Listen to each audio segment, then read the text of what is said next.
The network, and you guys know already, we're just gonna bring some amazing people in Chicago. Okay, I met my friend here at Wednesday Night Ride, and we never spoke. And to be honest with you, we have always waved to each other on that Wednesday Night Ride many times. Spoke. He told me his name. I forgot, and then we see each other. And then I saw him again, and he's like, Jeremy, and I'm like, aha, I'm gonna lock that name in, and I locked it in. And then, the more I kind of stalked you on Strava, I'm like, wait a minute, this guy's really interesting. And he's really make Chicago, I think, a really amazing place for me, because the thing that he does is, like, to me, is very inspiring. You probably don't think that, but I think it's inspiring. And the more I dove in his background, I'm like, wow, we have people like this in the network who go way back, who have linked to several different groups, riding style, have different types of bike. And I'm like, I did not know this. And it's like, I think I know people in Chicago when it comes to cycling, but I really don't. And it really takes you to spend time with, like, different groups to really get to learn of all the people. You realize that, wow, there's people from all different backgrounds that do all different things that you'd never even imagine, okay?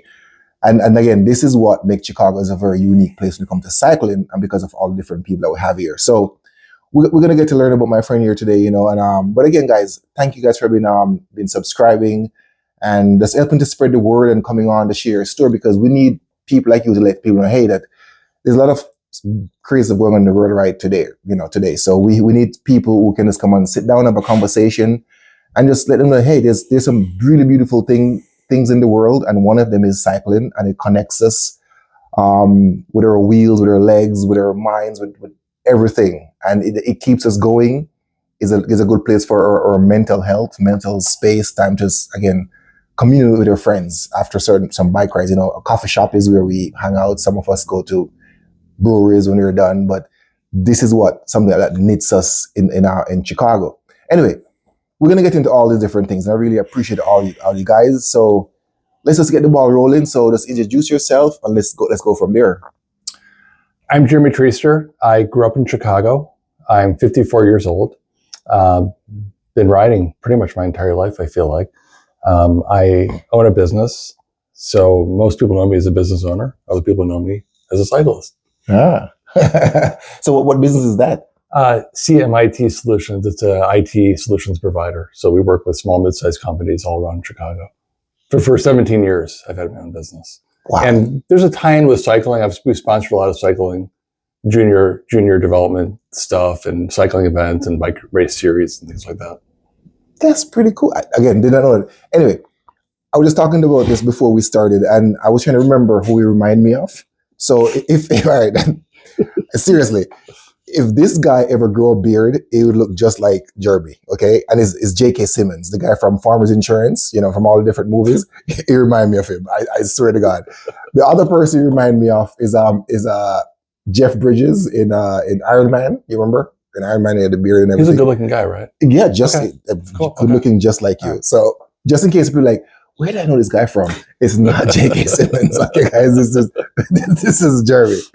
Yeah. So you say you're from Chicago, mm-hmm. and you've been biking for, like, all your life. So, like, more like BMX, and then got into road, or what exactly? I'd say in the early mid '80s, BMX, 20-inch wheel BMX bike. And I grew up on the lakefront area, like in Lincoln Park. And that area between Oak Street Beach and North Avenue Beach was a really popular spot just to do, like, trick riding. So we'd meet up there afternoons all the time and just do tricks along the lakefront there. Can you still do some tricks? Funny story is that that bike was a really good bike. It was a chrome rally burner.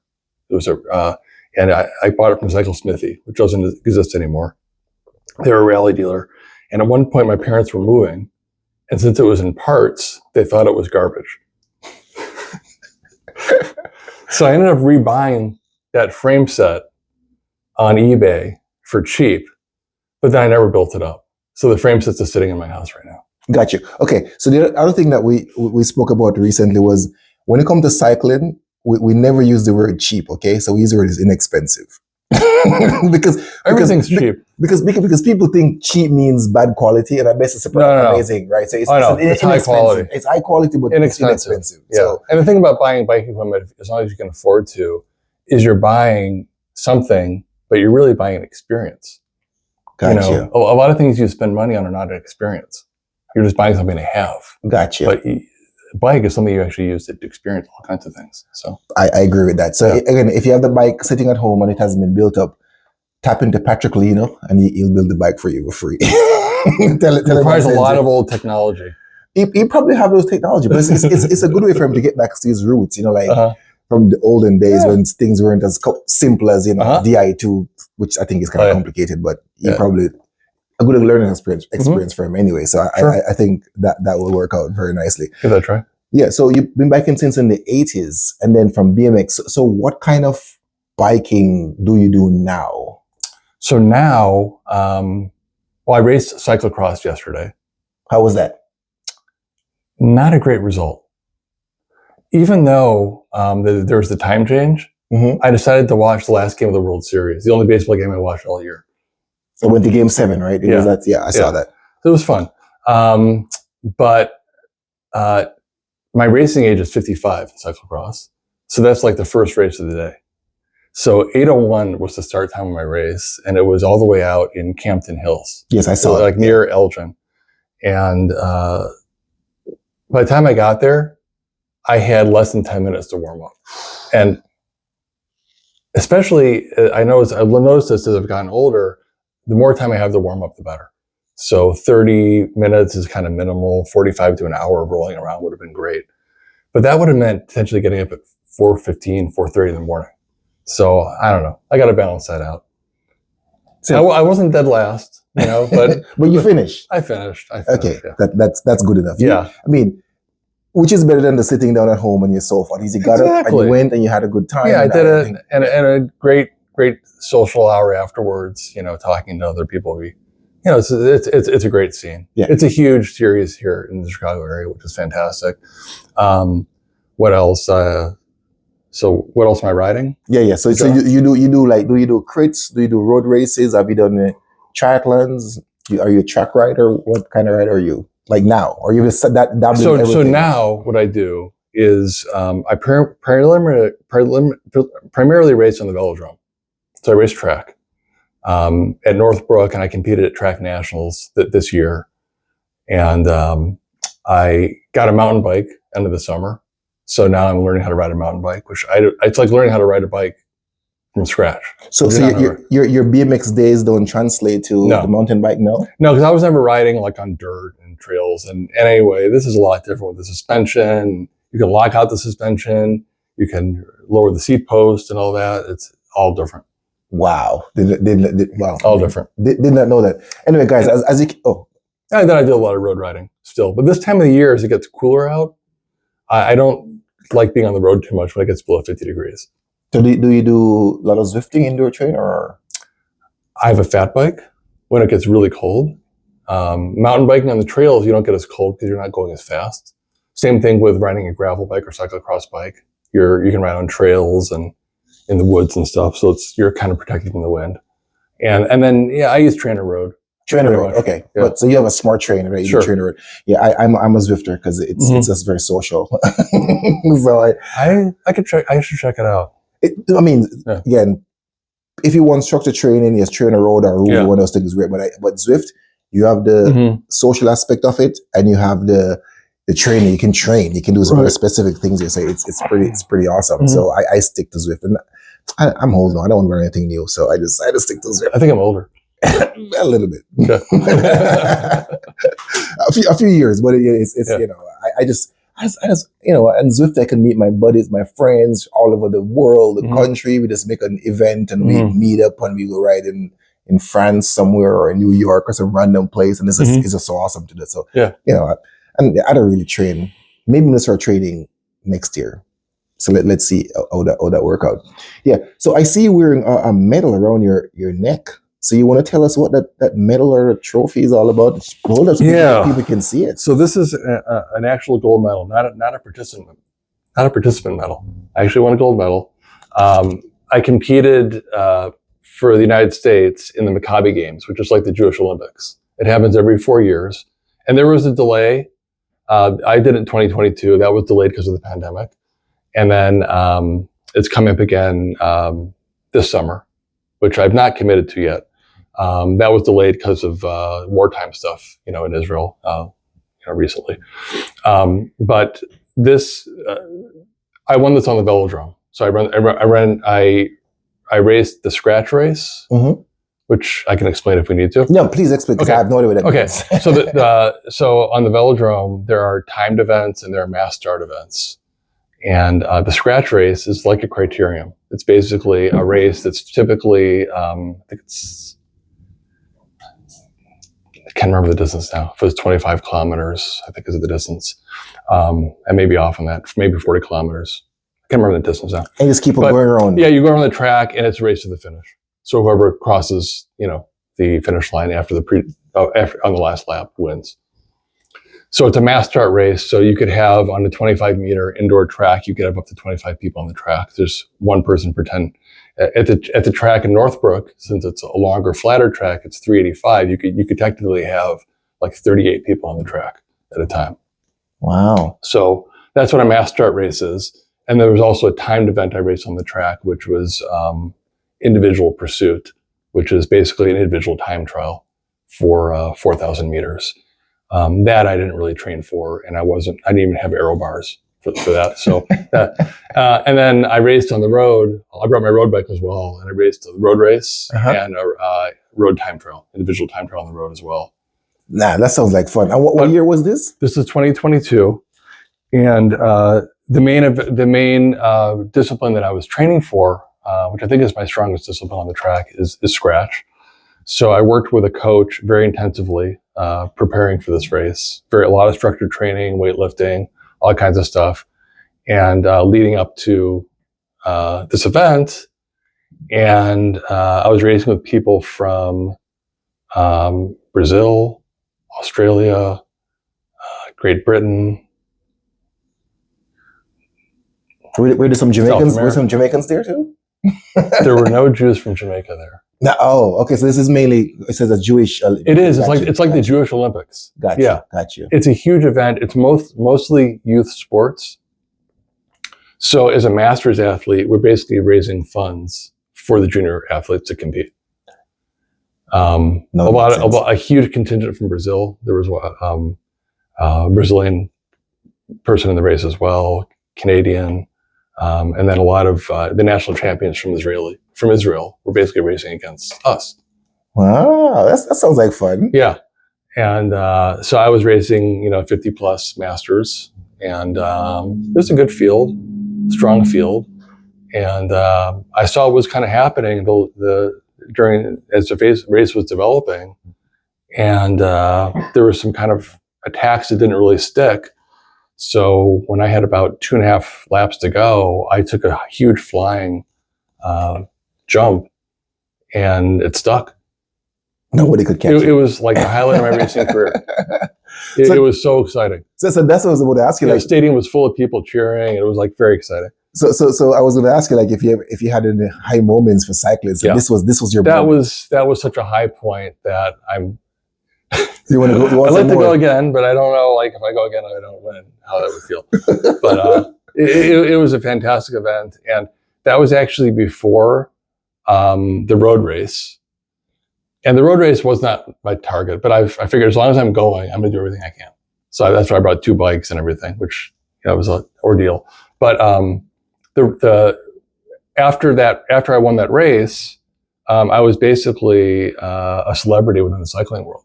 In that community, like everybody knew me. You're a celebrity now in Chicago because of this now. I showed up to the road race, and all the officials knew who I was. All the cyclists were like, "Oh, Jeremy, yeah, we know who you are." And then it's like a very hilly road race, and I think it was 4 laps of a circuit, and somewhere around the 3rd lap, you're like, I fell off the lead group. I couldn't. I'm not. Where do you climb here? Actually, there's somewhere you can climb here. I'll get to that later. Yeah, but. Yeah, so the climbing. famous guy here. Actually, I was interviewed on another podcast called Famous Jewish Athletes. Did not know that. That sounds pretty cool. So you're like a pro at doing interviews and like sharing your story about cycling now. I haven't spoken about cycling a lot. Mostly I'm interviewed as like a cybersecurity expert. So you guys might have Jeremy Irons or Jeremy Renner. We got our own Jeremy here as a cyclist. He's famous. This is pretty amazing, and I hope we can share some pictures later on of you, on the podium and stuff. That's pretty awesome.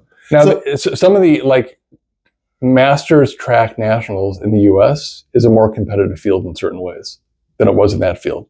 I felt like there were a lot of strong cyclists I was racing against, but their race tactics were not as developed as you might find racing in the U.S. And then for the scratch races, were you going as a team or just going by yourself? Well, I was by myself because there was no other Americans in the race. And an interesting story. This track is called the Sylvan Adams National Velodrome. Sylvan Adams is a very successful business person who basically funded a lot of things within the country, including the velodrome. He was in the race with me. So he's a little bit older. And you beat him. I did. But it was very cool getting to meet this person, and we're in contact. It's a very cool person to know in the greater cycling world, for sure. I have friends from all over the world because of this. We still have a WhatsApp group, and I could travel all over the world and have people to cycle with now, which is super cool. So you have not only just cycled in the US, you're cycling in other places. So what are some other places you cycled in? When I was training a lot in the past, I borrowed a track bike and rode on a very old velodrome in Czech Republic and somewhere else. Where was I? So any road races? Just for fun. I was like, I want to reach out and like see this whole track and find out if there's a crew racing there. And I found a crew. We went and rode it, and it's just a little bit of adventure. So most of the times when you ride out of the country, it's mainly on a track, not necessarily on a road or something. No, I'll ride on the road. I mean, we've gone away to Tulum near Cancun, Mexico, and I brought my cyclocross bike with gravel wheels, and I've ridden there a bunch. And then one time I ran into a few guys who were riding on mountain bikes, and we connected more on Strava, and now we follow each other on Strava. So it's kind of fun. I mean, that's the cool thing, at least with Strava. It brings you people from all over the place together. You meet one time, like, okay, let's meet up on Strava, and then, we're friends. And same thing for Zwift. So you meet. Sure. I mean, I've met people in real life, then on Zwift and vice versa. And now we're friends, and I see these guys, I'm like, hey, ride on. Hey, how are you doing? And we talk to all these people, because everybody in Zwift know, like, Trash Can, everybody know Chicken, everybody know Mr. Beast, and all. Everybody know all these people because everybody know, and we just become friends over time. It's pretty cool. Yeah, they do this. Yeah, we haven't done like any specific cycling trips because my wife is not really an avid cyclist, so I haven't really traveled to go cycling so much. Well, you can do your own thing until just tag along, because everybody go to Mallorca or something like that. That's where I want to do that. The Mecca, where like everybody's like, oh, that's where I go. That's where I go. Yeah, and I that's guess on my list. You're empty nester now, right? Or it's the perfect time, man. Well, the other thing is our son and daughter, who's still in school, but our son who's working, live in Boulder, Colorado, which is a great place to. That is why I keep on seeing you escaping, like let me talk to Jeremy. He's like, oh, never mind, he's in Colorado. So that's where you go to Colorado. Yeah, and last time I didn't bring a bike. I was coming from a business trip in Phoenix, and I didn't have a bike. But I borrowed my son's gravel bike, went a long ride, rode his mountain bike, older mountain bike. So, and then one time I went and brought my cross bike with gravel wheels and did a bunch of road riding there. It's fantastic. It's a whole different scene in Boulder. Yes, and Boulder is where everything. If you want to become a fantastic runner or cyclist, everybody move to Boulder. One of the guys I featured here, Henry, he just moved back to Boulder, and then a good friend of a friend of mine who I began to know, Steve Langer. He's there, and then I realized that Steve sometimes bike with Mike Estrin. I'm like, you guys all know each other, like seriously, from Chicago there. So if you ever go to, I got some people in Colorado. In Boulder, what's amazing when you go riding there is you'll see not 2 other groups riding, you'll see 15 other groups out in group rides. And you also see people riding like on serious climbs, going pretty fast, like older people older than we are, like on an 80s steel bike. And it's like totally normal. Like it's not like one person, you see a handful of people out there riding. It's like, and they're gone. You don't really see people, once people get into the sport here, they tend to get relatively modern equipment. Like when's the last time you saw someone on a fast group ride on a really old bike? Not never. Yeah. Right. Even when we have the last Wednesday night ride, hey, we're going to do the classics ride. And classics means guys show up on their fancy bike in jorts. Right. I mean, that's like nobody, right. Everybody have carbon bikes or some fancy aero wheel stuff, but nobody. Right. Wow. So that's Colorado. I need to ride in Colorado. Well, in Boulder. I've ridden in Fraser, Colorado. I was going for vacation, and I bought the wrong bike because it was like one road in, one road out, and if you make a left or a right within half a mile, it's hard packed gravel, which I didn't know. Yeah. That's Fraser, Colorado. Yeah. But it was fun. It was fun. I experienced it, but I wish I'd brought the right bike. Plus, and I tried to hook up with some friends, but they were just so far away, and it was just like, anyway. Yeah. That's fine. But so now I know why you go to Colorado when I see you in Colorado escaping this flat land. So you talk about you don't do a lot of hill climbing and stuff. So where do you do hill climbing here? So my parents bought a house in Northwest Indiana in Chesterton, which is in Porter County, so near the Indiana Dunes National Park, in the mid 80s. And actually that's where I met my wife. My wife and I met when we were 13. Yeah. Wow. Yeah.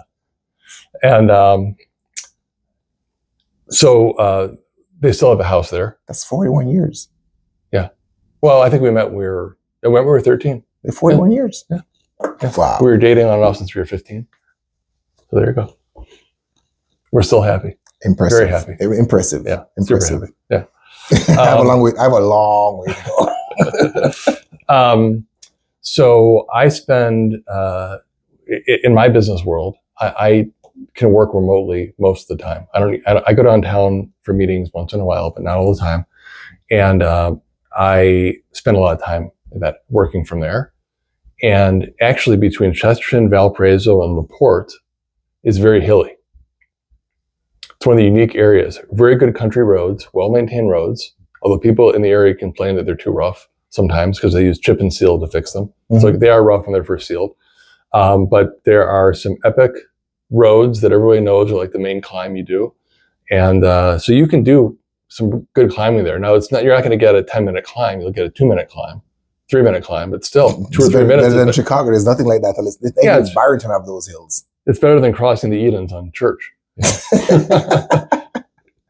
The first unofficial sprint of the Wednesday night ride, I guess. Yes. So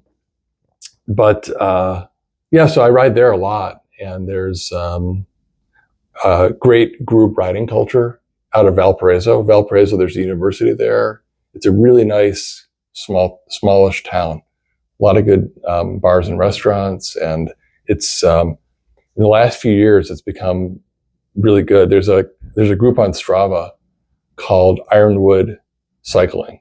It's because Ironwood Brewery is this little nano brewery. I say nano because they don't even distribute their beer. It's only there. You get it. But unfortunately, they sold the property to a developer, so the brewery has been shut down. Oh no! But the name lives on as the club, and all the rides that go out of Valparaiso are in that group. So you can always ask me for specifics. I can show you where that group is if you ever head out to the area. But it's only about an hour from downtown if you're not driving during rush hour, and then you're open up to there's 3 different mountain bike trails systems near there. There's group rides regularly all year round on Thursdays, like all year round. Now, when it gets really cold out, a few people show up on fat bikes. Gotcha. But during the peak of the summer, there'll be a drop ride, a sport ride, a casual ride, and a booze cruise. There'll be like 4, and they're all posted on Strava with the routes. So you show up at this place, and each of the rides goes out, and there could be 100 people there showing up. And it's a great great vibe. And I always rode in that area, but I didn't discover it until the pandemic. During the pandemic, my family basically moved there to Gotcha. sort of just, Get away we're all from- working remotely, get whatever. from the city. Yeah. Get away from the city. At the time, the mayor closed the beaches and all that, and you would get shamed for riding in a group, Or get shamed for sitting on a bench. Yeah, right. When it's dark. And or something. just the politics in Indiana are different, and it was all open. Nothing like we'd be riding, we'd go inside for beer afterwards, and my friends here could not believe it, but that's just how it was. So I just got very tight with a group of riders in that area because of that. And they turned me on to the idea of you should really learn how to mountain bike, and so I just finally got a mountain bike. After all these years. Yeah. So yeah, there's I've done group rides a lot when I've traveled. When I go to a conference, if I'm going to be able to get 3 days of riding in, I tend to bring a road bike with me. That's kind of my guideline. If I'm going to get 3 rides in, I will travel with my bike. So where do some of these places you travel to go when you travel for work? I've ridden in San Diego? I've never ridden in San Diego, actually. I've ridden in, most recently, Austin, Texas. I've done some riding there. Mm-hmm. It's good riding there. Some good groups there. I've ridden in Atlanta. That's my dream city. I want to go live in. Really? Atlanta, yeah. Okay. I'd love to move to Atlanta one day. I've ridden in Burlington, Vermont. I was there a bunch. One of our kids went to school there. So a lot of different places I brought a bike with and go out. And Colorado is. Ever been to Miami? For riding in Miami? I don't sense the riding is great there. Contour, my friend. Okay. Riding in Miami, it's really? It's the bomb diggity. Biking, swimming, running. Mm-hmm. There's a group in Miami which is like Judson or the Wednesday. Oh, really? It's called Don Pond. Oh. Fast. Then we can ride from Miami down to Roberts, down to if you want to go ride, people ride to Key West sometimes. Huh. Riding is very nice. I may ask you about that because so anytime you go to Miami, let me know because my father spends the winter kind of in Miami Beach area, like on 41st and Ocean Drive, but like somewhere because again because I lived in Miami for 9 years, so I know those are my streets. So I think he's right near South Beach. Yeah, so I was about to get to that. From about 25th, he rents a place for maybe like about 25th or 30th up to about 41st, 45th is a very tight knit Jewish community, right? Yeah, he's south of that. Yeah, that's where he rents a place. Is south of it. Yeah. not there. I know. Yeah, I know that this area. is my streets. These are Miami. Yeah. Yeah. Because again, I did my fellowship there. So I was never a cyclist in Miami. I was basically a runner. Got it. And I've always wanted a bike, but I couldn't afford a bike. Got it. Until I moved here, and I could. I've actually been to there's a velodrome in I've got the name wrong. It's not quite in Hollywood. There's a big park, the Brian Piccolo Park. They call it I think it's in Hollywood, Florida. In Hollywood? Yeah, because there's a velodrome there. Oh, again, no idea. I know. So I've actually ridden there a couple of times. So I've gone there, like when I was training, like he was there, I brought my track bike and did some training with those guys. And they did motor pacing and everything. So it's interesting because of the season there. Their season is not in the summer because summer would be terrible there. So subjective for track racing. We're unpredictable. We're used to the heat in Miami. So if you live in Miami, the heat is like fine. And sometimes people go to Homestead. There's also the Homestead Speedway, where I think they have a triathlon that actually finishes or is done on the Homestead Speedway. Oh, cool. So it's pretty nice. That's cool. Riding down through Coral Gables, heading down south again to the marina and stuff. Nice open roads. It's just in the city itself, or it's just like people kind of crazy. Yeah. But and you can take A1A and head up north all the way to like Hollywood, all the way to like Fort Lauderdale and stuff. That's cool. It's straight up out and back. It's not bad. Yeah. Just in the city, people just makes their own. Some places I will never ride in, but Miami is a very strong biking culture. So again, if you ever go there, I'd imagine it's very international, which usually has a lot. Like the community here is very international. Very international, but it's very South American international. Right. You need to speak, Spanish. Everybody and everybody. I used to be fluent in Spanish. Oh, really? Yeah. Who knew this? Used to be. So what happened? I would need to start speaking it on a regular basis. And then it will all come back to I your think muscle memory. Yeah. Well, you'll fit right into Miami because Yeah. everybody, Yeah. 90% of my friends in Miami spoke Spanish. Mhm. So we have friends from Cuba, Chile, Mhm. Argentina, Venezuela. Mhm. Where else?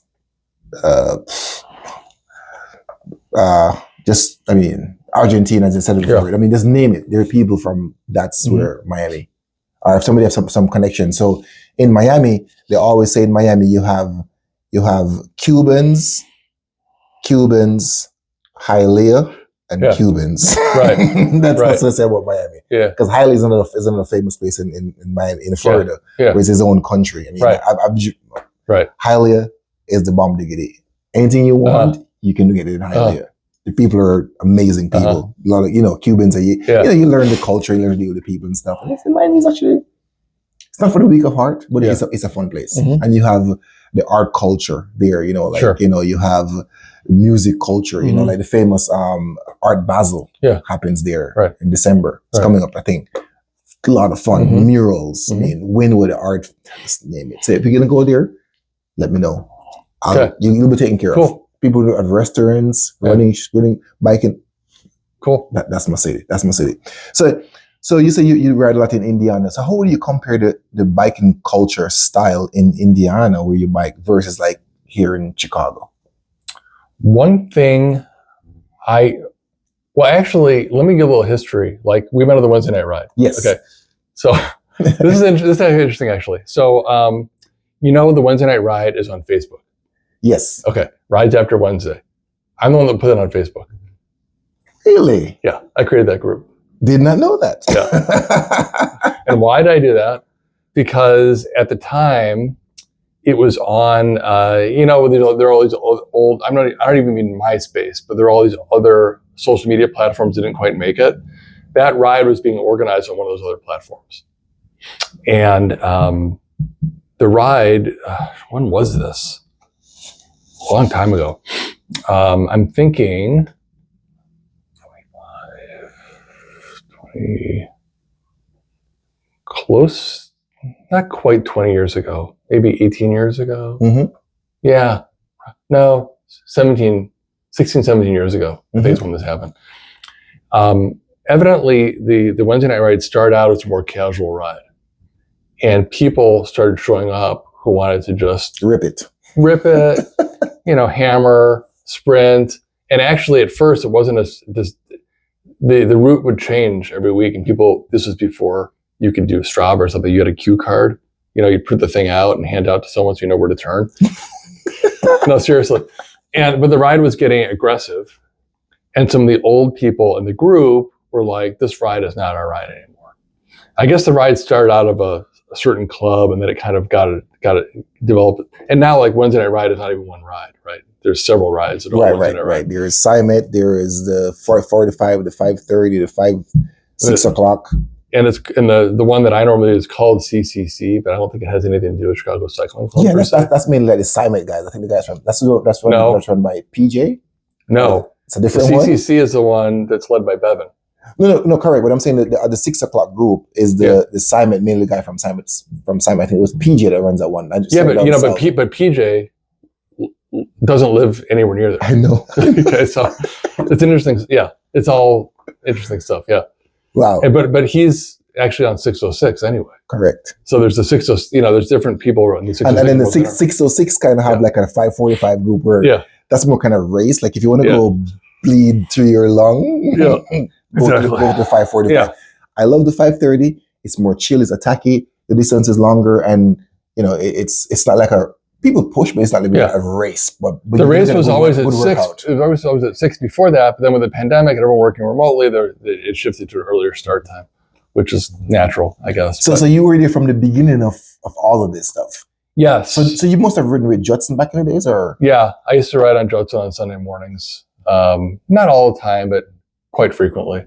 So you're a Judson guy. So you've been around from the guys who have been from touring days, basically, from what I've been learning. So touring is like where everybody kind of start meeting each other. Right, because Turin, Brian Guac and all those guys. Turin was originally store in, well, not originally, but there's a long story, but the store was in Evanston, where Wheel and Sprocket is. Used to be Turin, actually. Ah. So then changed ownership, and then they reopened the store on Damon in the city a few years later. I did not know this. Yeah. So I'm learning stuff. Yeah, and it's great. And there's a pony shop component of stuff too that I'm still Yeah. learning about. There's a pony shop stuff. Yeah. Yeah. Right. Yeah. It's great to see that the local bike shops can exist and survive in the market, and this everything, so much direct to consumer stuff. It's nice I always try to buy as much stuff locally as I can. Yeah, I mix up. I if I can go to Green Bay Cycle, Wheel and Sprocket, or wherever I move around and I buy. Literally, some days I will stop at different ones and then buy Goose here, buy that there, and buy that. I'm like, hey, I'm just making my rounds, man, because I know all these guys. So it's great. Yeah. So you've been. I mean, man, you've been here from the beginning, or from the beginning.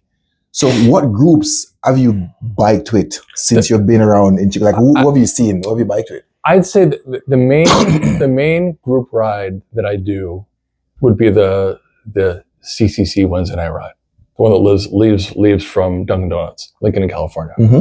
I can't say that I do it every week because a few things. One is that if I'm racing at the track on Thursday, that could impact it.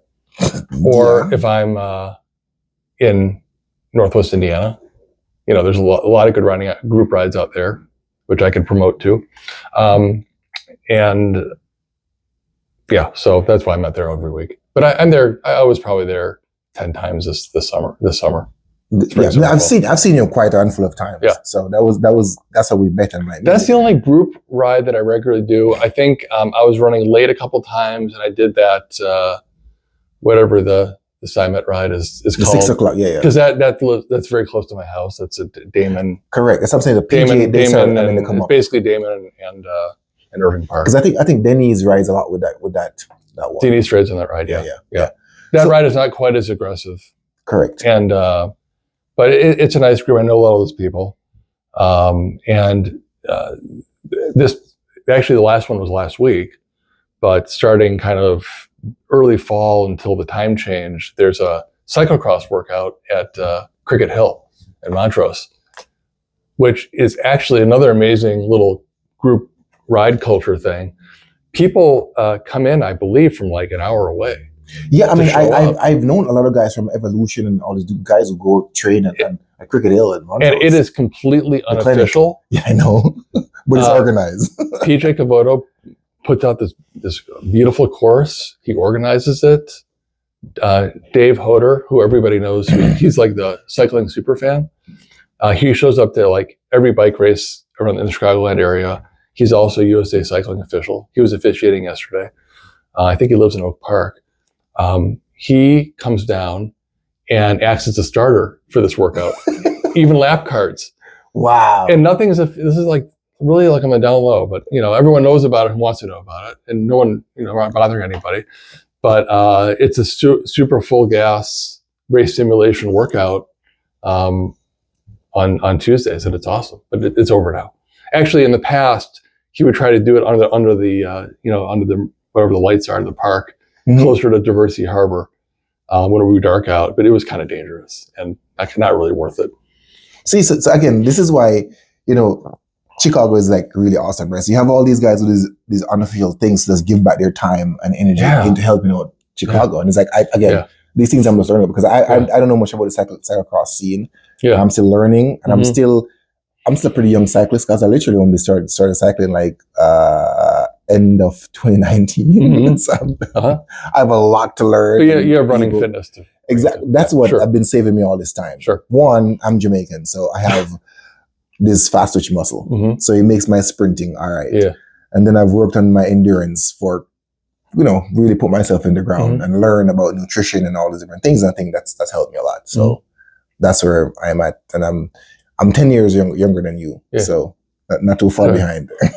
When I ride in Northwest Indiana, there's groups. There's so many groups. Like there's a bike shop in Valparaiso called Bucks, and they have a shop ride Mondays and Wednesdays. And then this I mentioned on Thursdays, there's the Ironwood ride, which is, I think, is the best of the group rides there are. And then on Tuesdays, there's a group mountain bike ride at Creekside in Valparaiso. Wow. So even if you're not from that area, but you had some time, you can make a day. You could go out there, do a lot of riding, enjoy, dinner, lunch, whatever, and then drive back. And it's, as long as you're not driving during rush hour, it's only an hour drive. From what I've seen, the roads and the riding culture there is more interesting than anywhere else in the Chicagoland area. Other than, like, the city has a much more dense group of riders. Mm-hmm. But as far as, versus going to Wisconsin or the northwest suburbs, things like that, I think it's just a different. Okay, so more rural roads. Okay, so please invite me down to Indiana, sure. This group, and let's. And then in Crown Point, which is closer to Chicago, Crown Point, Indiana, they also have a big group ride. Can't remember what day of the week it is. I've done that a few times too. All right, that's already over for the year. When it get warm again next season, please invite me, because again I'm still learning about. So one of my friends there bought one of Patrick Leno's bikes, which is what the funny thing is that my son saw it on Facebook Marketplace. He said, "Look at this," and it was like an amazing deal. It was a Yolio gravel bike. Remember the bike he had? Okay, and recently, yeah. I look at it on Marketplace; it's already sold. I kid you not. Like within less than a week later, I'm riding, and my friend Danny is riding that Yolio bike. And so, I met Patrick. He's a plumbing contractor. And that's the 54 that you just posted, the kind of champagne color looking bike. Yeah, just a few months ago. Wow. Yeah. And then he I think he ended up selling it and getting a slightly different size, or something like that. I'm not sure what he did, but he has the same bike, but I think different size. Yeah. Small world. Yeah. Small world. That's the thing about cycling is once you get to people who are racing, people ride a bike as adults is a small group. And then people who race, even a smaller group. Correct. And everybody realizes. If you race on the track, it's really a small group. And it's like in my profession too, right? So yeah. in gynecological oncology, mm-hmm. when you go to the conferences, it doesn't matter where you go. Yeah. It's going to be about a good, 5,000 people, and everybody knows everybody. Mm-hmm. Like the guys who are my mentors know other people's mentor, and then we become each other. Wait a minute, such a small world. So, which I find in life too is like the higher you go up in your field of interest, is the smaller it gets. Totally, and everybody knows everybody. That's totally true. and in the cycling world, you have to be a really good person, because if you're not, you won't have any cycling buddies. And this is what I always say: don't be a twat waffle. this is one of the Illuminati rules of cycling. I forgot what number it is, but don't be a twat waffle. Be nice. Be nice to people. You have to mansplain and all the different things, but understand what's happening in the group. You have to understand what's happening, and sometimes you have to help coach people. I've done a lot of that over the years. You're in a group and someone doesn't really know, or you're trying to get a rotation going because the wind's coming from this way, and you're saying, "Okay, start rotating this way," and just rotate. And but then once you get it, like, oh my gosh, this is awesome. And then all of a sudden you taught some other people how to do that. And it's kind of cool. And then the next time you go on the ride and it's windy, you say, let's do the rotation thing again. And it's fun. That's great. That's great. Or someone who talks to, this is something more for a newbie thing in groups. You've probably seen this too. And maybe you notice when you first start riding is if you're talking too much, you start getting dropped. Yeah, talking takes a lot of energy, and then if you don't know what you're doing, and you start talking, and then you get distracted and clip somebody's wheel or somebody running in the back of you, and you're not paying attention to the traffic and all these different things. I saw a video of someone holding on to the outside of their handlebar, getting a water bottle, and going like this and crashing. Like when you grab your water bottle, you hold the middle. Exactly. Basic stuff. And then you like tell someone, whether they're younger or older than you, it's a little bit. It's something you have to mentor. You have to mentor everyone you're riding with. Right, because in when it comes to cycling, right, in a group, it's not what good for one person, it's what good for everybody. So sometimes there's call out certain things and say, hey guys, XYZ. And on some rides, you can attack off the front, and that's cool. Someone might go with you. Somebody might. On other rides, if you do that, you're screwing up the whole ride. Exactly. So read the room, which again for me is like whenever I go to a bike ride for the first time, a group ride for the first time, number one rule that I have, I always go to the back of the group. Yeah. I stay at the back and I just look to see For sure. what's going on. And even for the first ride, or maybe for the first half or sort of ride, I'm at the back. Yeah. Because I don't know these people, I don't know the riding style. And then once I learn the riding style, then I'll move up. For sure. Because I can tell you, people have told me before that, look, there's some guys who ride with you now who told me before that they will never ride because they didn't know you. Mm-hmm. And when they got to know me, like, oh, he's a safe rider, he's strong. All of a sudden, hey, we're going to have a group ride. Let's invite Omar. Yeah. But before, I'll never get invited to the cookout. Mm-hmm. Right. And that's how it works. I mean, you have to prove it because the people, when you crash in a bike, it hurts. And I've had trust. My share of crashes. Yeah. How many have you crashed so far?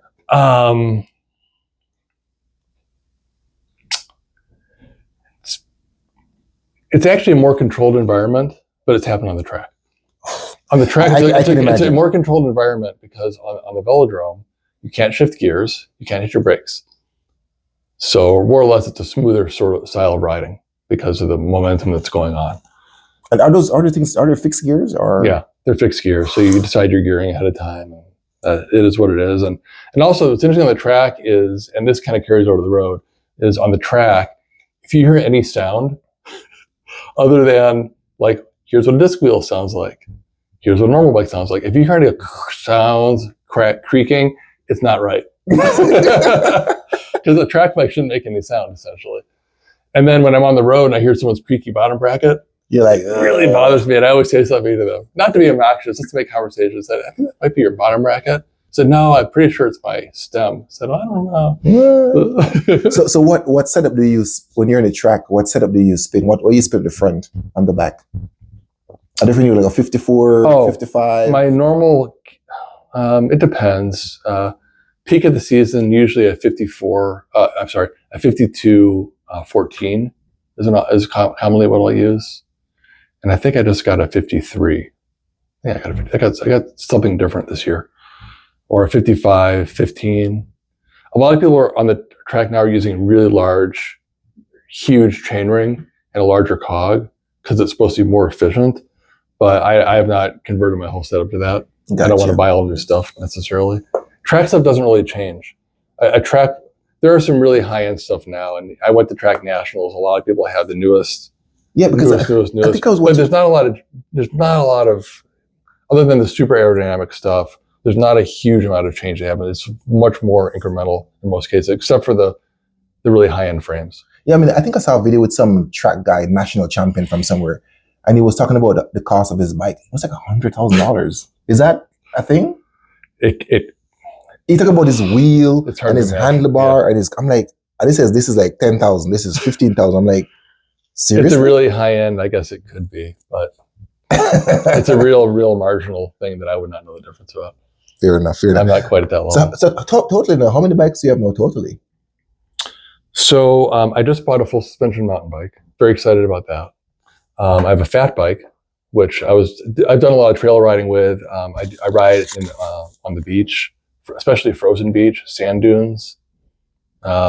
Just cruising around, it's a lot of fun having a fat bike. Then my cyclocross bike, which I have a set of wheels, tires that are more like gravel for that. I don't have a special gravel bike. My road bike. And then I have my old road bike, which is on my trainer. And I have a fixie for getting around town. And my track bike. So you have 7 or 8 bikes? Yeah, 7 that I regularly use. And how do your wife feel about those? She's like, okay. It's all good. I have a good bike storage system. Good. A bike workshop. Very good. And I have a system for keeping it all out of the way. And you said she don't really bike. Have you tried to convince her to get into cycling? And she has like a commuter bike and the bike she's had since she was in high school. And it's like a 3x6 Cannondale mountain bike. Back when it was like, all rigid. But she likes it and it's fine. Hey, if it works. But when you start riding, you need bikes for different purposes. Exactly. That's why I mean I have all these bikes and they kind of look all the same, but to me they're a little bit different. Like those 2 bikes, the front trainer is a 54. So most of my bikes I spin 53, 54 because I spin out 52. I'll spin those out. in the Wednesday night ride and the sprint, Yeah. I spin them out. Uh-huh. I'll do like, 52-11, and I'm like, I need more gears. So when you race on the track, you have to develop power at very high cadence. So it's different. Like on the track, you can't shift to a harder gear as you go through going faster. So on the track, you get to your top speed and you're pedaling 130, 140 plus RPM cadence, which you would never do on the road. No, yeah. I think I maybe hit like one. I've actually sometimes in the lagoons or so I've done maybe like 130 because everybody's like for a blip, and I'm like, I gotta like jump on Sig Wheel or one of those 606 guys, and I'm like, I just spin out, and then I'm like looking, I'm like, I need more gear. But then on the track, you need to actually be able to put down power at high cadence. You're not just like spinning out like normally when you're spinning, kind of like at a certain point you're just kind of going easy. It's like different. It's not the power you develop when you crunch on the pedals. It's the maintenance at high speed. Got you. Man, I learned a lot of things about you which I didn't know. So I see you're wearing a hat that says Israel Cycling Academy. What's that about? That's like the developmental team that ended up leading to the. Actually, I think the team is gonna race under a different name because they were getting like attacked in different places. Yeah, the Israel Premier Tech Cycling Team. This is like this was originally their developmental team before there was the actually connection. Got you. Because I did see a lot of stuff on the internet about people just like change the name or whatever and all sort of different stuff. Wow. Yeah, I guess you have to pick your battles. I mean, it's still a team sponsored by that industry and companies, and that's it's not worth getting attacked. yeah, it makes sense. So we talk about your medal. So is this connected to the medal? Yeah, this is a speed suit that I wore when I raced on the track. So it's a Santini speed suit. It's awesome.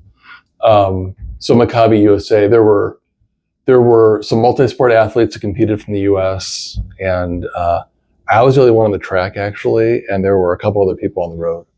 Gotcha. And basically you had to submit a race resume and everything else, but really I'm category 2 on the track. 3 on the road, 3 on cross. Although the way I raced yesterday, you wouldn't think I was a 3 on the because you're simply watching the World Series. So we talk about how this guy's famous guy. So I have his signature here, guys. This guy is famous, as you mentioned earlier. And I have his signature. So I wasn't asked for it, but I'm like, wait a minute, I have it already. So I'm gonna frame this page. I'm telling nobody, don't sign on this page, okay? I'll have to go sign somewhere else. Because Jeremy was in the house. And it says Jeremy Treister? Yeah. Treister. Yeah. Jeremy Treister. Yeah. Wow. Yeah. That's pretty cool, man. Again, I didn't know these things. So back to when you in your early days, I think you mentioned about Half Acre and different. So have you biked to different clubs in Chicago, about different teams? I feel like as a competitive cyclist, we're all on the same team in a way.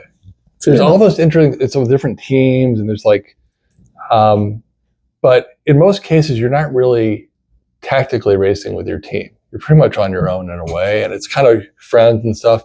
So yeah, I was on Half Acre for a long time. In fact, I was on the team when the year after it started, I joined it. And it was right when I started CMIT, my business, and so I sponsored the team. So that was the first way I kind of mixed cycling and my business marketing stuff.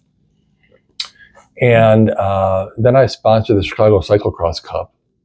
Wow, that's pretty. So I had a banner made for that, and then I sponsored there was a velodrome on the south side that existed for only a few years. I know about it. I've heard about it, and I heard it's in bad shape and all different stuff. Yeah, so I know about that.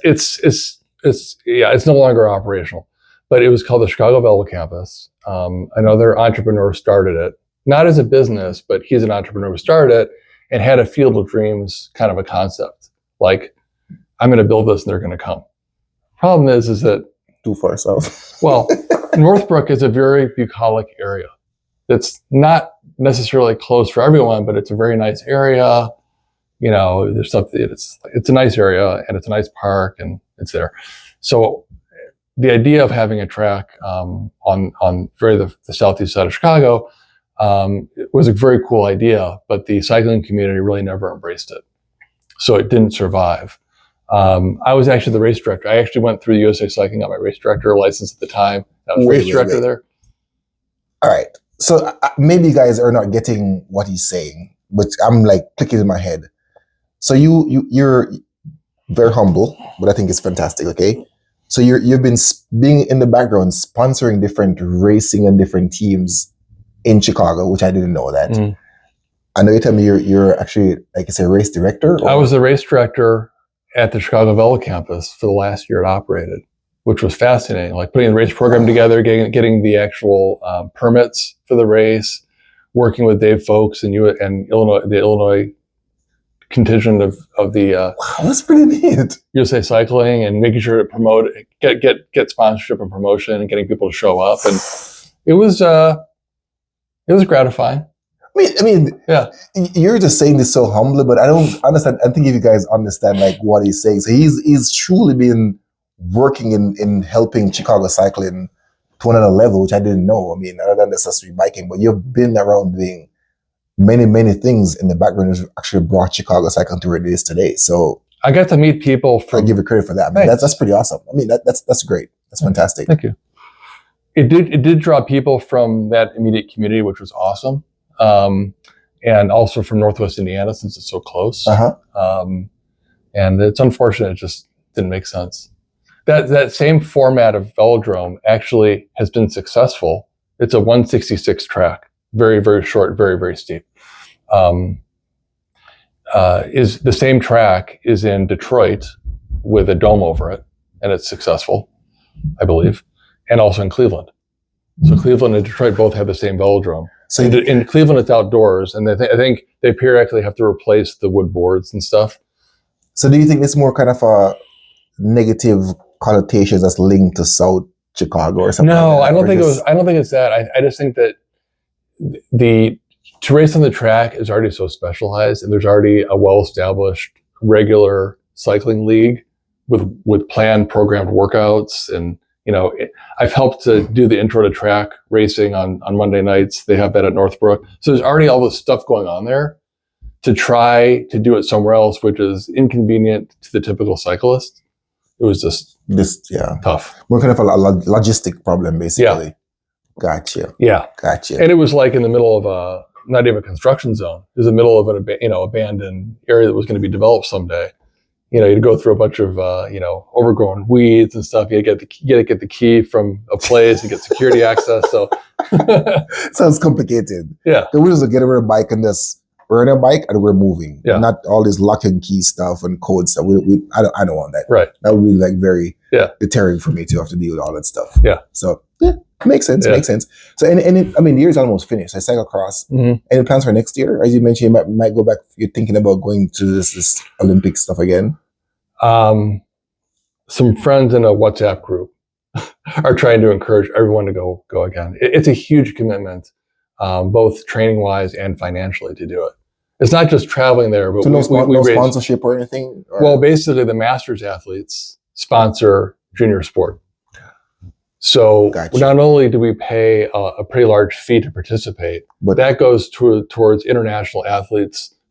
There are people from almost every country competing in the Maccabiah Games. It's awesome. But then also go to a greater cause. Yeah, but then we also have specifically raised money for the junior U.S. athletes as well. So it's a big ask, and I don't know. I got to decide. So. I don't know. It's kind of mountain bike. I'm kind of really getting into it. It's like learning it's like a whole new set of skills that I do not have.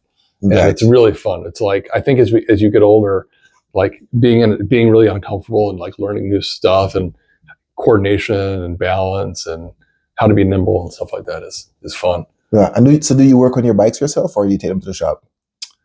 I do some things myself. Like, I mount tubeless tires myself.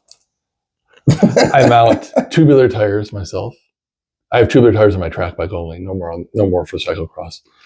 But on the track, it's traditional. So do you do like your own bottom bracket and change your cassettes? Bottom brackets, I don't do. I would change a cassette, change the chain rings.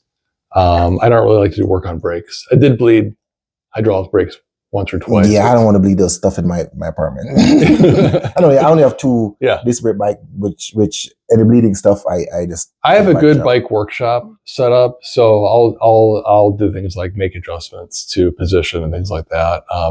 Actually, someone turned me on to this thing that's the concept. So at a certain width, and you can look this up, I think it's like 50 millimeter wide at a certain point. If you put a jig right here, from here you can measure to your bottom bracket and measure to your reach, and from this point is like the center point of a bike. And I got this jig, and I got a plumb bob and some measurement tools, and with that you can basically replicate your setup on every bike that you. And it's really magical to be able to do that, because another thing is, you get older, you pay attention to everything. Like, I do not ever want to have a sore neck, shoulder. I haven't had a saddle sore in years. Saddle sores are terrible. So once you get one, I've never had one before. So okay, yeah.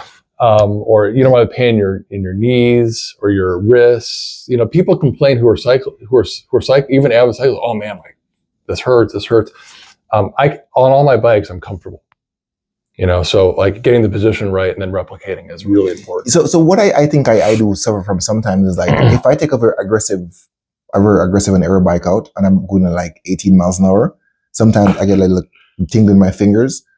But then once I start moving faster, then everything goes away.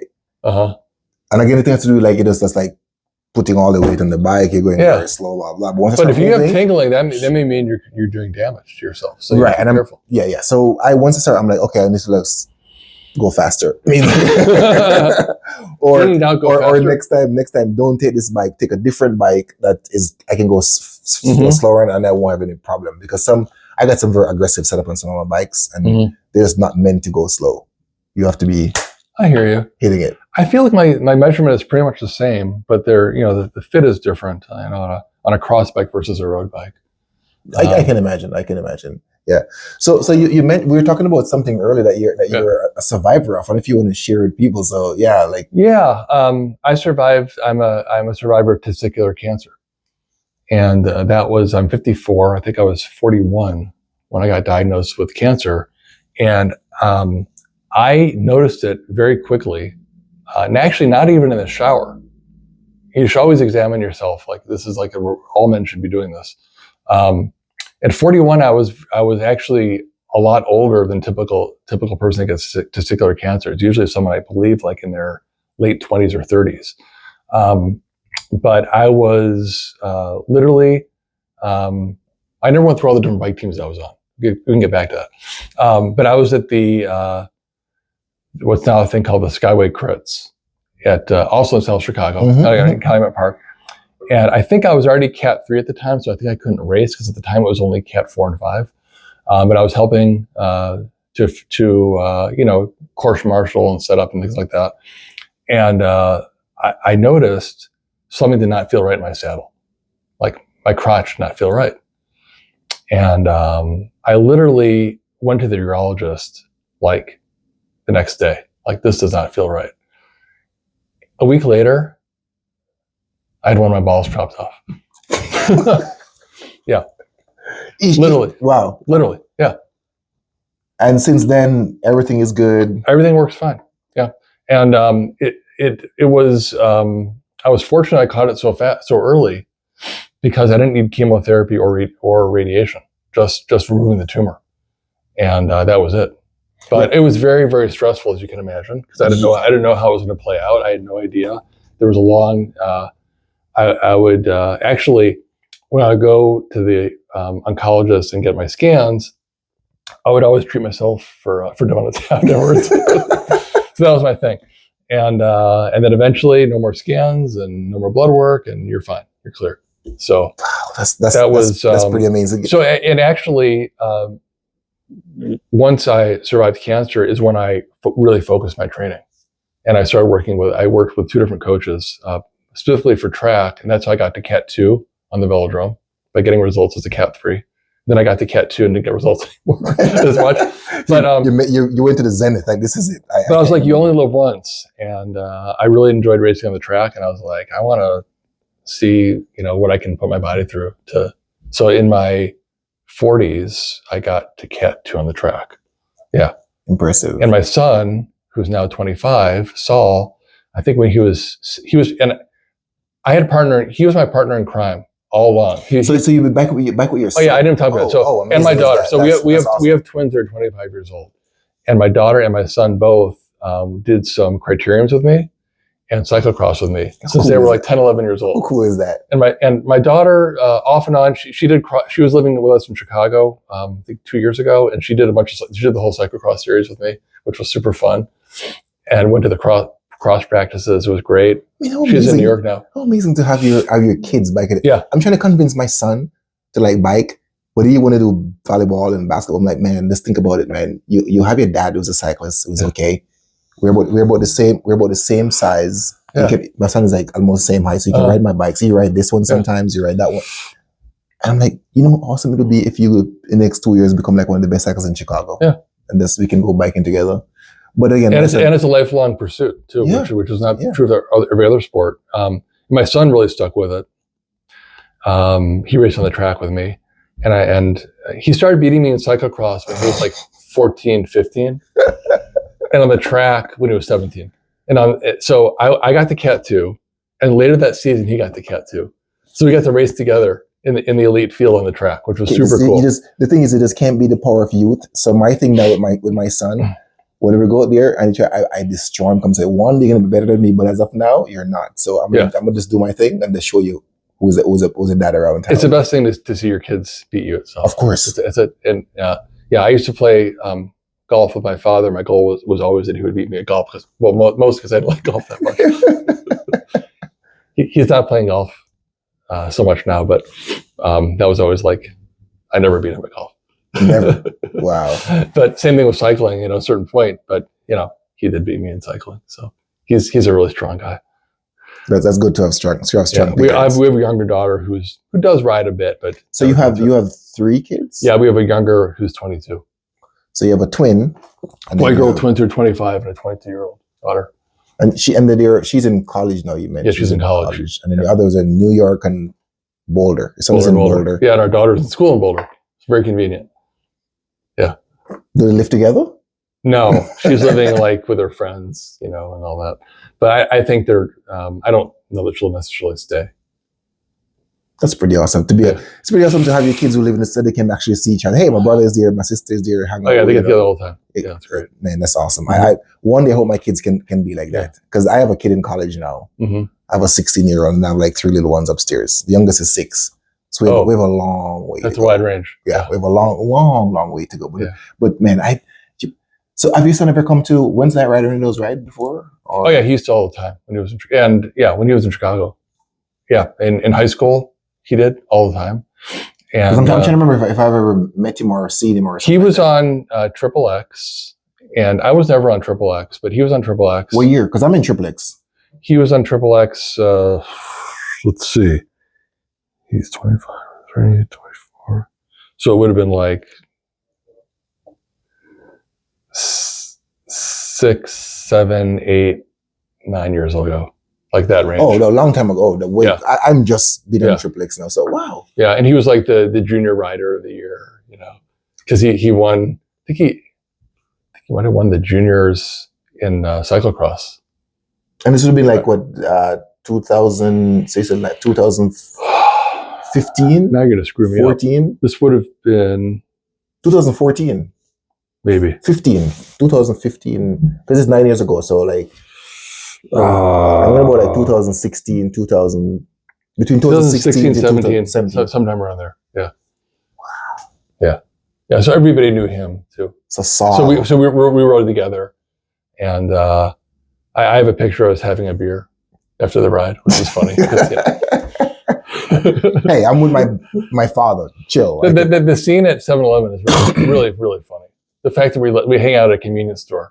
I know. Afterwards. But the cool thing is to see Bivin and his son there, just hanging out. I'm like, $100,000 worth of bike equipment. Yeah, like sometimes I look, I'm like, wait a minute, that bike is like this 8,000. That's like 10,000. That's 5,000. I'm like, wait a minute, wow, it's funny. No, Wednesday Ride is like one of the best times in my biking life so far. Yeah.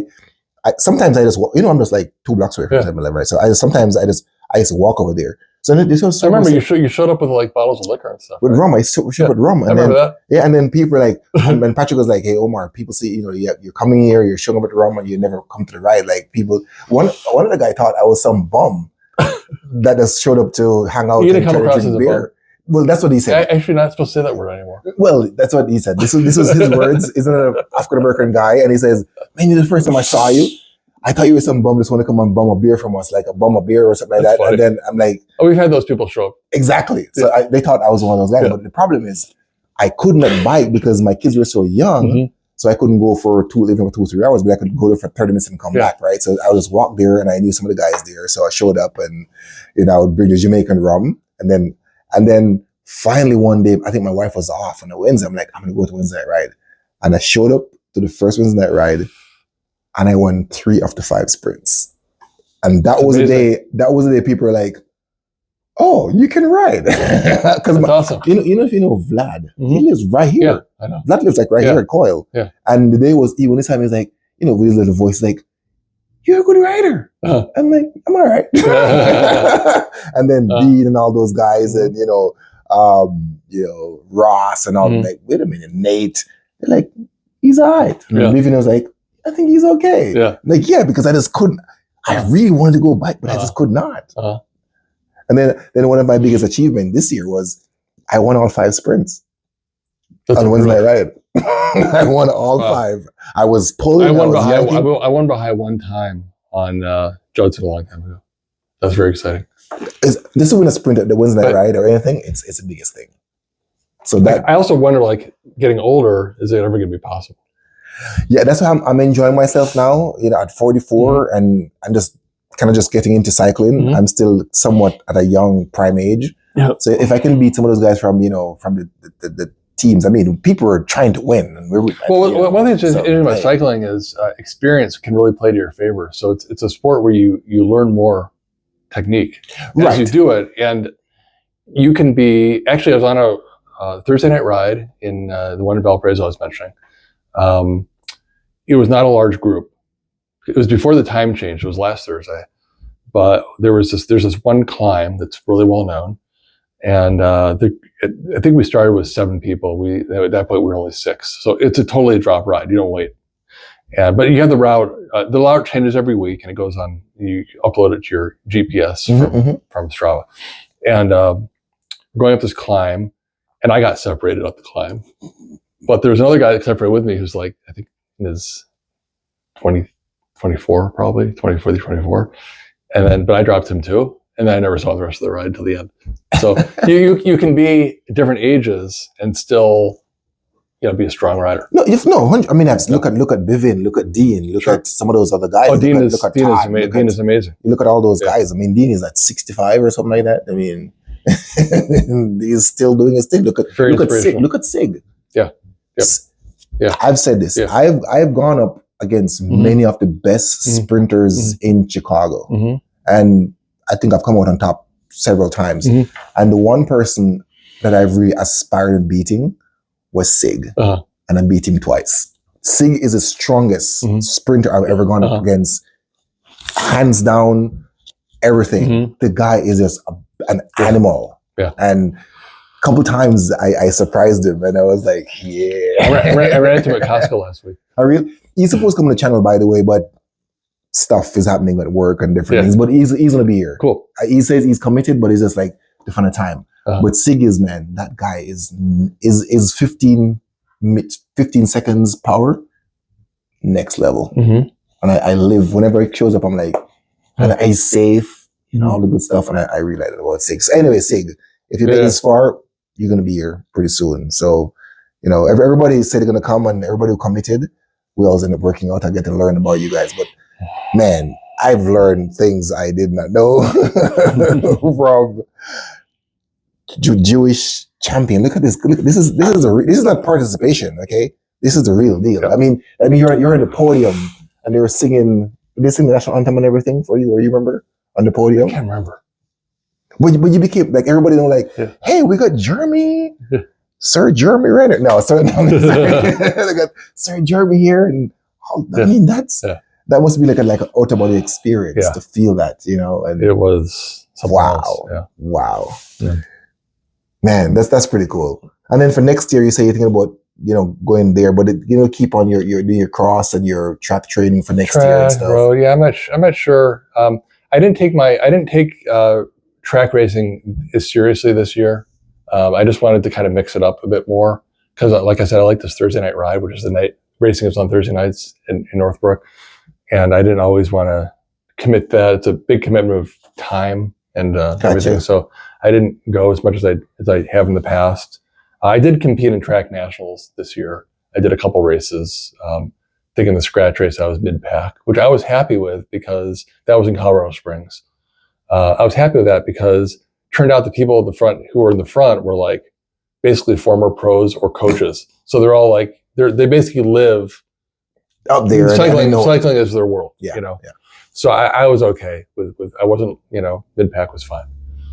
Because this being there is the intensity of racing. Actually, as a friend of mine, I was actually saying, I'm not sure how much I like racing. And he's like, this friend of mine doesn't race. And he said, if you're doing it, you should keep doing it. And because I think there's a certain level of street cred maybe you get, or kudos. You know? Yeah, the street cred is the way I like street creds. You know, you show up and be like, hey, that's Jeremy right there. Hey, I know what's up. And now people, I mean, this is a good way to kind of summarize that you've been doing these amazing things behind the scene, on the front of the scene that I did not know. And again, it's like, seriously, you have really opened up my eyes to that there's people in Chicago who we see out there, and, you know, we bike on a road that realizing that it's because of this one guy why the road is paved, or we have something going on, or we have a race going on, and like, oh, this guy is a sponsor, but he never says anything, or this person is a director for something, but we just never know, right? And now I'm learning all these things about you. I'm like, wow, but so humble and so chill that you just never know that you've done all these different things. So Chicago, we are blessed and very fortunate to have someone like Jeremy in the network who's been doing all these amazing things that we just never, you know, think about. So, I mean, Chicago appreciated, and now that I've actually started to talk with you, like I'm just here mind blown that you've done all these cool things but never even know this. It's pretty, man, wow. Chicago.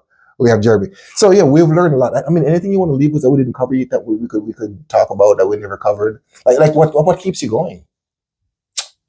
I feel like cycling is like, I don't know, you can always like learn something new, even on a road ride. Like you're taking a corner and you want to take it as fast, as smooth as possible. It's like the pursuit of perfection sometimes, or sprints too. And if you're out in the wind, how much can you push yourself before you blow up? If you're drafting behind someone, it's at the right wheel. When do you pull out? There's always something new happening. And it's a serious adrenaline sport, no matter how anyone who's probably watching this, who's into bike racing, the adrenaline is just incredible. It's like a speed sport, you know, whatever the discipline is. And I enjoy learning new skills, and I really love the social aspect of cycling. I did do triathlons a long time ago. Like, wait. So you do triathlon? So you swim, bike, and run? I run like once a week. I don't really count that. So I run 2 or 3, 4 miles.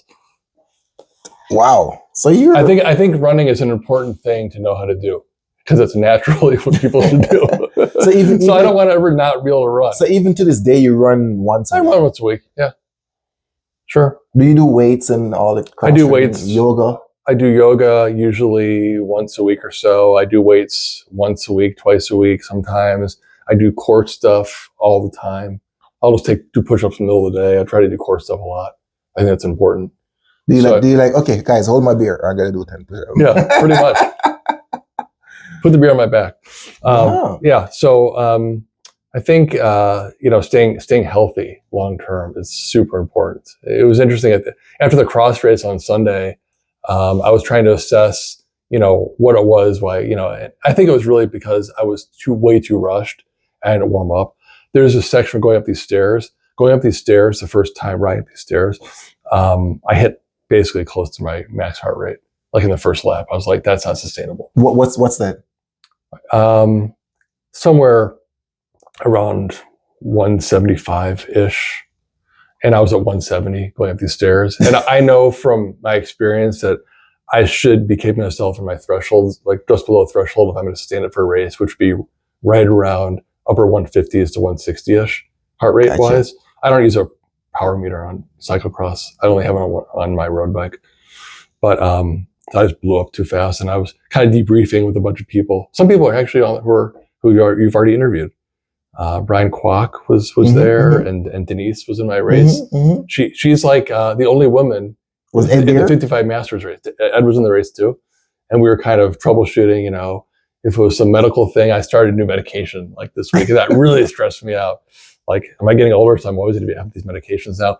And then I realized modern medicine is good for us. We were talking about that, and we were talking about how important it is to warm up and sleep. And I was like, yeah, I was up late watching the baseball game. Yeah. So we were all, it was like, sleep. Yeah. you get these different mind sharing in different groups. Like that was an older group of people.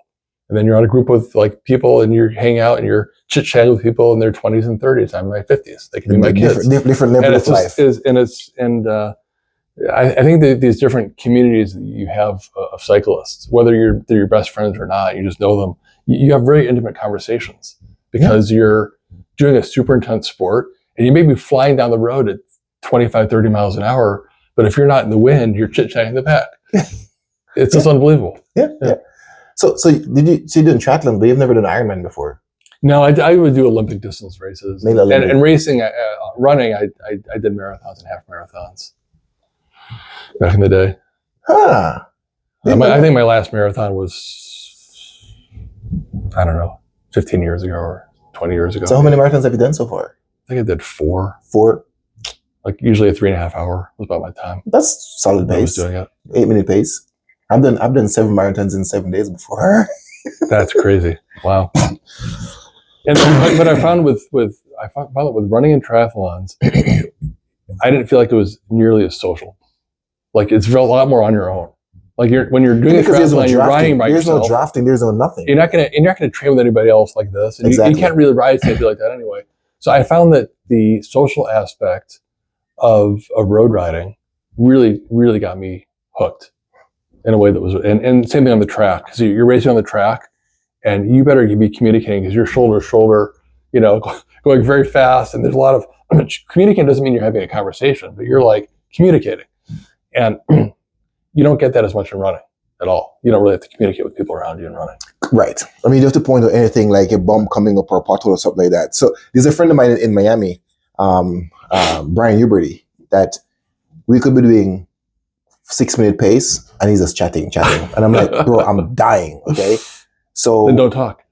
Right. But he's like talking to me, but I don't want to talk. Yeah. So I always say that, I can't outpace Brian to drop him, but I can outslow him. So what I'll take it out like a 10-minute pace, a 9-minute pace, and then you get frustrated. He's like, okay, I'll see you later. I'm like, go fine. Because I'm like, bro, like, I need some time to like this. Awesome. Get myself. That's awesome. When you go to like a 5:45 pace, and he's still like talking, blah, blah, blah. I'm like, Brian, bro, I'm dying here, okay? So I can't outspeed him, but I can outslow him. That was my thing. Every time I get to another group, I'm like, guys, running this one was just like zone out there. I just go slower and slower until the person's like, all right, never mind. I'm like, okay, see you later. Then I go to my pace where I'm good again. My God. So swimming, wow. Biking, running, international distance, which is like 800 meter swim, and then it was longer swim than that. Wasn't it one and a half kilometer swim? 1 mile swim, about 1.5 kilometers, I think.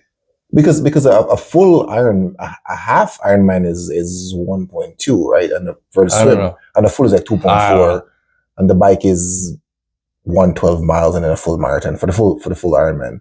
So this was like a 40K bike and a 10K run.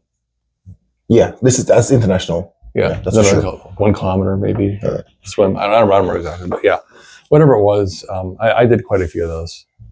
Where this was in Chicago, or I did Chicago. I did Leon's in Hammond, Indiana. I did one in St. Joseph, Michigan, or Benton Harbor, one of the two. Because my wife is an Ironman. She did Ironman Wisconsin. That's impressive.